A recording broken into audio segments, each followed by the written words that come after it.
Hi, thanks for watching our episode today.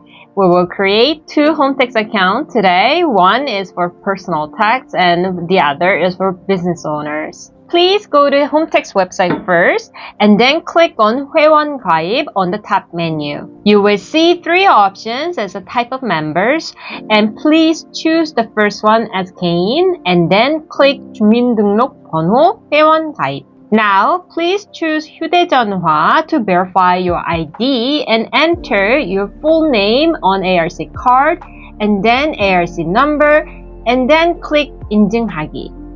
Please make sure the mobile phone number is registered under your name as a person.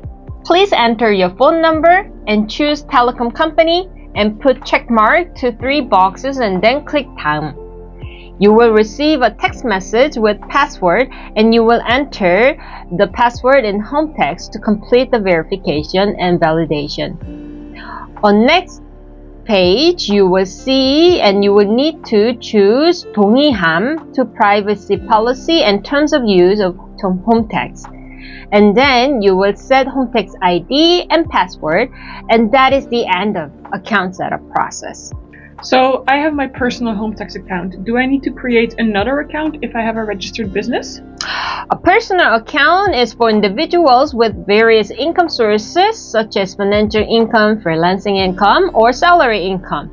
However, for managing your registered business operations, you need to create a separate account.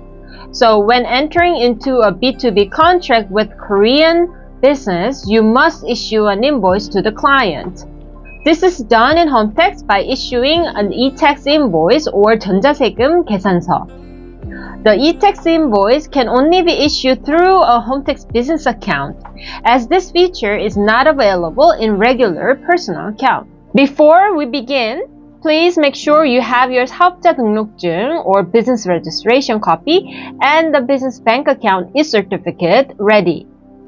If you haven't set up a business bank account yet, take your 사업자 등록증 to your bank branch and request to set up a 기업 banking or business banking.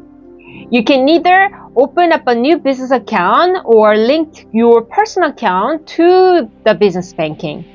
Make sure to tell the bank that you want internet banking access and need to download 기업 banking 공동인증서, which is a certificate for the business banking. Now, let's go back to Hometax and start with the Hometax landing page first. Please click on 회원가입. You will see three options as a type of member and please choose the middle one as 사업자 or 세무대리인. And then click 사업자 등록번호로 회원가입. Now, please choose 공동 or 금융인증서 to verify your ID and enter your business registration number and then click 인증하기. Please make sure the 공동인증서 is the business banking certificate you need to download from the bank website. On next page, you will see and need to choose 동의함 to privacy policy and the terms of use of Hometax.